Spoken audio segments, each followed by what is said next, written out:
श्रोतेहो नमस्कार. Good Friday हा येशू ख्रिस्ताच्या बलिदानाचा दिवस. या दिवशी येशू ख्रिस्ताला विविध प्रकारे शारीरिक दुःख सहन करावे लागले. तरीही या दिवसाला शुभ शुक्रवार का म्हणतात? या दिवसाचे महत्त्व काय? ईस्टर संडे म्हणजे काय?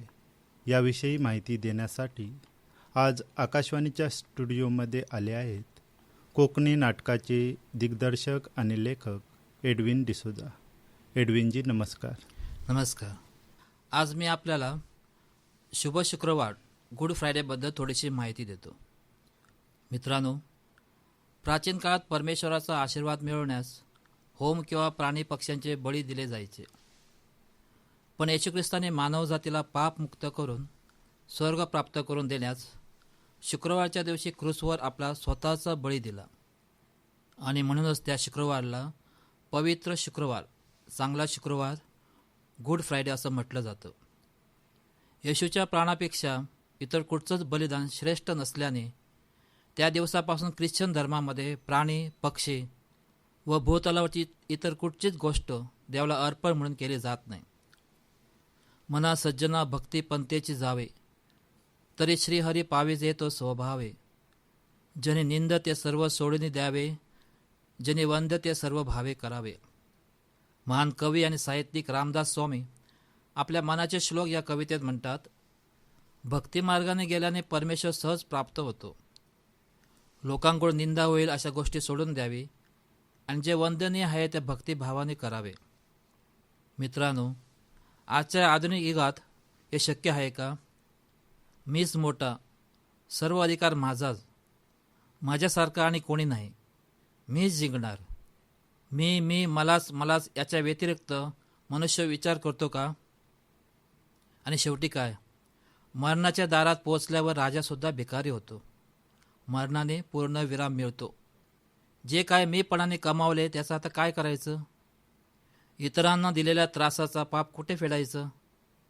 आपण बालपणापासून मोठे होईपर्यंत आपण कुठल्या मार्गावर चालतो याचं भानच नसतं. अशाने या सौंदर्याने नटलेल्या पृथ्वीचा रहस्यमय विश्वाचा खरा आनंद उपभोगायचा राहूनच जातो.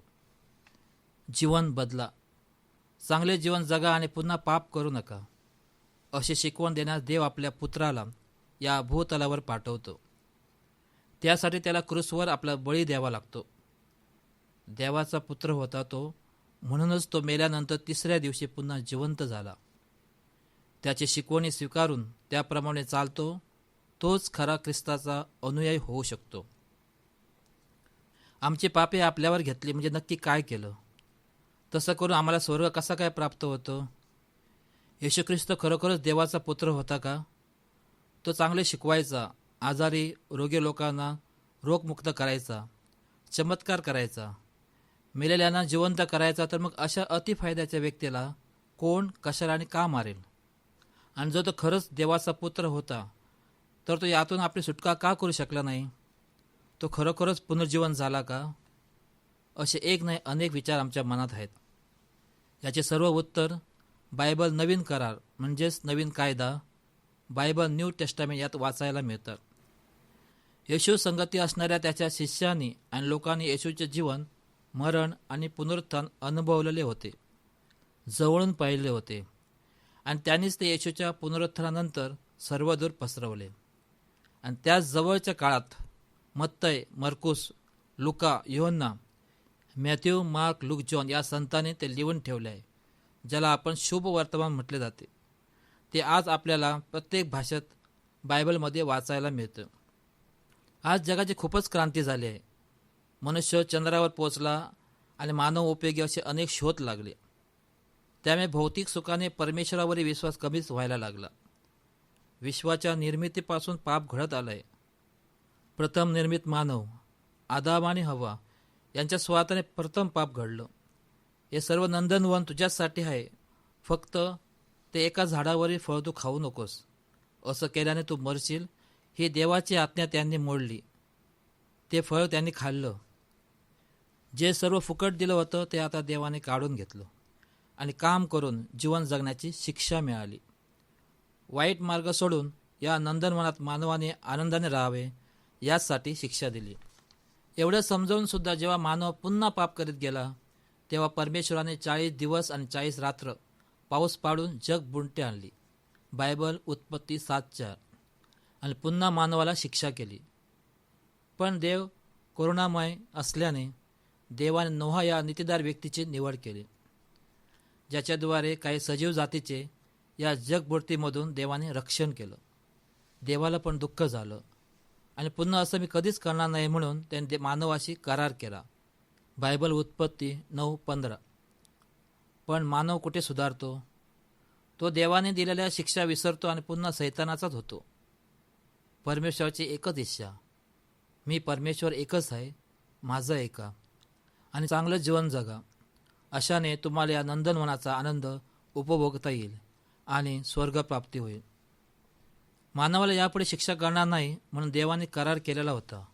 म्हणूनच पुन्हा पापाने बुडालेल्या मानवाची सुटका करण्यास देव नवीन योजना करतो आणि इथेच या शुभ शुक्रवार म्हणजेच गुड फ्रायडेची सुरुवात होते. देव स्वतः शिक्षा भोगण्यास तयार होतो. देव आपल्या पुत्राला या धर्तीवर मानव रूपात पाठवायचा निश्चय करतो.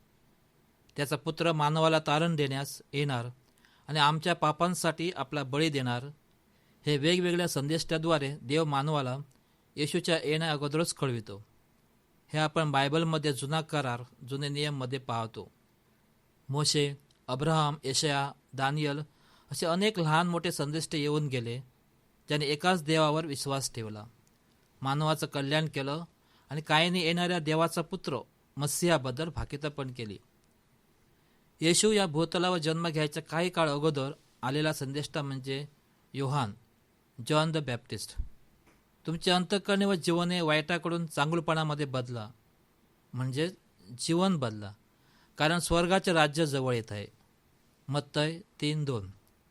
तो बेधडक शिकवण द्यायचा म्हणून धार्मिक पुढारी, राजकीय पुढारी व इतर अनेक त्यांच्या विरुद्ध असायचे.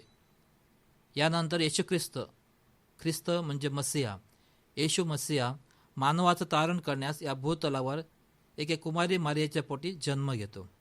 परंतु हा जन्मलेला बाळ हा देवाचा पुत्र आहे. संदेष्टे भाकीत करत होते तो हाच आहे, हे लोकांना कसं कळणार?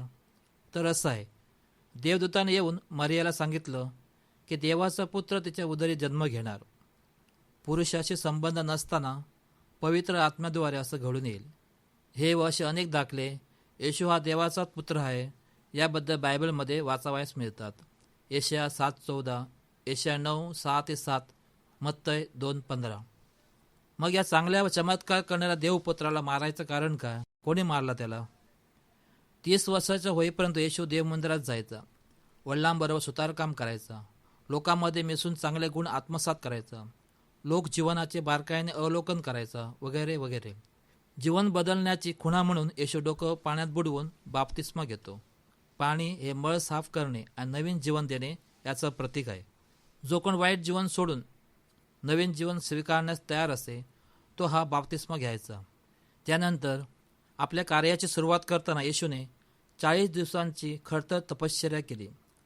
नंतर गालिला देशापासून प्रारंभ करून जेरुसलेमपर्यंत सारा इस्रायल व आसपासचा परिसर पायाखाली घातला.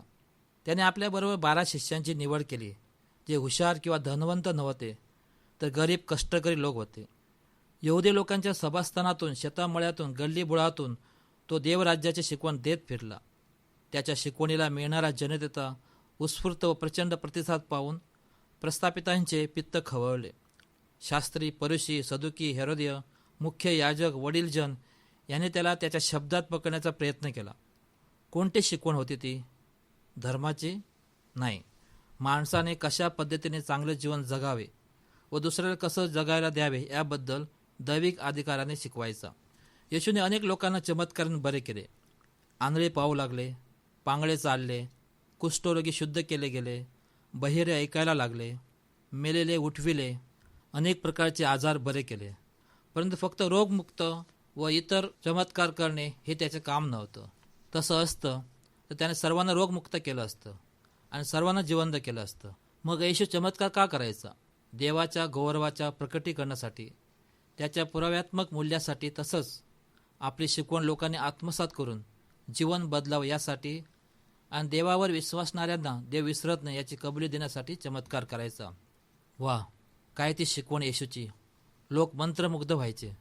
सर्वावर प्रेम करा, आपल्या शत्रूवर प्रेम करा, एका गालावर मारल्यास दुसरा गाल द्या, सूड घेऊ नका, गाजावाजा न करता दान द्या, पैशापेक्षा आपला निर्माणकर्ता अधिक महत्त्वाचा म्हणून स्वर्गीय संपत्ती साठवा, दुसऱ्यांचा न्याय करू नका, तुमच्या गरजा देवाला सांगा. अशा अनेक गोष्टी आपल्या प्रवचनातून लोकांसमोर मांडल्या. देवाचं राज्य, देव मानव संबंध, अस्सल श्रद्धावंत, प्रार्थनामय जीवन, अखेरचा न्याय अशा अनेक गोष्टीवर येशूने खूप चांगली शिकवणी दिली. मग या महान असलेला मानण्याचा बेत का आखला जातो? येशू म्हणायचा, मी देवाचा पुत्र आहे. पण यहुदी लोकांना त्याचा देवत्व मान्यच नव्हते. ते एक ईश्वरवादी होते. म्हणून येशू हा देवाची निंदा करतो असे त्यांना वाटायचं. देव ज्याला मानवाच्या तारणासाठी पाठवणार त्याच्याबद्दल त्यांच्या मनात वेगळ्या कल्पना होत्या. म्हणून तो हा नाही असं त्यांना वाटायचं. तसंच यहुदी धर्मशास्त्री, परुषी, मुख्य याजक, फुडारे यांना पण वाटायचं की हा येशू आमचं पितळ उघडं करत आहे. कारण ते करत असलेल्या भ्रष्टाचाराविरुद्ध येशू बेधडक बोलत होता. ते धर्माच्या नावाने बेसुमार लूट करायचे, तर येशू लोकांना फुकट मदत करत असे. अशाने आपलं महत्त्व कमी होऊन लोक येशूच्या मागे जातील, आपला राजा करतील, आपलं अस्तित्व संपेल या भीतीने त्यांना ग्रासलं होतं. या अशा अनेक कारणाने यहुदी आणि धर्मशास्त्री वगैरे एक होऊन बेत आखतात. या कामी येशूचा एक शिष्य जुदास त्याला मदत करतो. येशूवर खोटे गुन्हे घालतात, फसवतात आणि अटक करतात. आणि सरकारी लवादमासमोर येशूला उभा केला असता तिथे तो निष्पाप निघतो. तरी लोक आग्रहामुळे फसवणुकीने त्याला क्रूसवर जीवे मारण्याची शिक्षा कायम केली जाते. क्रूसवर मारण्या अगोदर त्याचे फार फार हाल करतात. येशूला चापकाने मारले जाते, रक्ताचे व्हाळ वाहतात, डोक्यावर काट्यांचा मुकुट घातला जातो, तोंडावर थुंकी उडवतात, चपराक मारतात, चेष्टा करतात, कपडे फाडतात, पाण्याचा थेंबसुद्धा प्यायला दिला जात नाही. अवजड क्रूस त्याच्या खांद्यावर देऊन गोलगता डोंगर चालायला लावतात, क्रूसवर लटकवतात. तरीसुद्धा येशू आपल्या पित्याला म्हणतो, हे पित्या, त्यांना क्षमा कर, ते काय करतात त्यांना माहीत नाही. भीतीने सर्व शिष्य ज्यांना मदत केली होती ते लोक दूर पळून जातात आणि तो बिचारा येशू एकाकी पडतो. त्रास सहन न होऊन तो आपल्या पित्याला म्हणतो, हे माझ्या पित्या, होत असेल तर हे माझे हाल तू दूर कर रे माझ्या पित्या, पण हे माझी नव्हे तुझी इच्छा असेल तर. काही वेळाने पुन्हा उद्गारतो, हे पित्या, का तू मला विसरलास? मी माझा प्राण तुझ्या हाती देतो. असं म्हणून आपली मान खाली वाकवून तो क्रूसवर प्राण सोडतो. बघा, अपराधी लोकांना वाचवायला आला आणि अपराध्यासारखं मरण मेला. क्रूसवर आपल्या प्राणाचा बळी देऊन मानवाच्या जीवनात स्वर्गीय उजेड प्रकाशित केला. सेवा करून घ्यायला नव्हे, सेवा करायला आला होता. दुसऱ्या दिवशी यहुदी लोकांचा ओल्हाडणचा सण होता. त्या अगोदर मृत येशूचे शरीर त्यांच्या रीतिरिवाजाप्रमाणे गुफेत दफन केले. पण अगोदरच भाकीत केल्याप्रमाणे तिसऱ्या दिवशी येशू ख्रिस्त पुनर्जिवंत होतो. यालाच आपण ईस्टर म्हणतो. हा ख्रिश्चन धर्मातील सर्वात मोठा सण.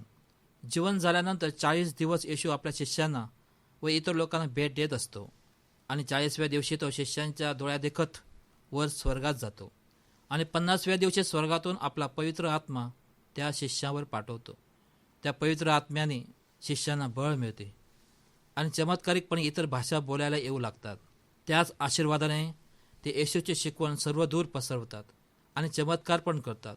रोमन अधिकारी असं करण्यास अटकाव करून त्या सर्वांना जिवंत मारतात. तरी पण ती शिकवणी घेतलेले अनेक लोक येशूची चांगली वार्ता जगभर पसरवतात. त्या गुड फ्रायडेने मानवाला सुंदर व नवीन जीवन मिळते. ते मिळालेले सुंदर नवीन जीवन लोक आजपर्यंत आपल्या कार्याद्वारे, शिकवणीद्वारे दुसऱ्यांना देत आहेत. म्हणूनच तो शुक्रवार हा चांगला शुक्रवार, गुड फ्रायडे म्हणून बोलला जातो. प्रभू येशू ख्रिस्ताचा आशीर्वाद तुम्हा सर्वांना लाभो. दया, क्षमा, शांती देऊन प्रेमाचं जीवन जगूया आणि एक संघ राहूया, हीच प्रभूची इच्छा. एडविनजी, तुम्ही इथे आलात. गुड फ्रायडे, शुभ शुक्रवार याविषयी ख्रिस्ती धर्माचा पवित्र ग्रंथ बायबलमधील दाखले देत श्रोत्यांना माहिती दिलीत त्याबद्दल धन्यवाद. धन्यवाद.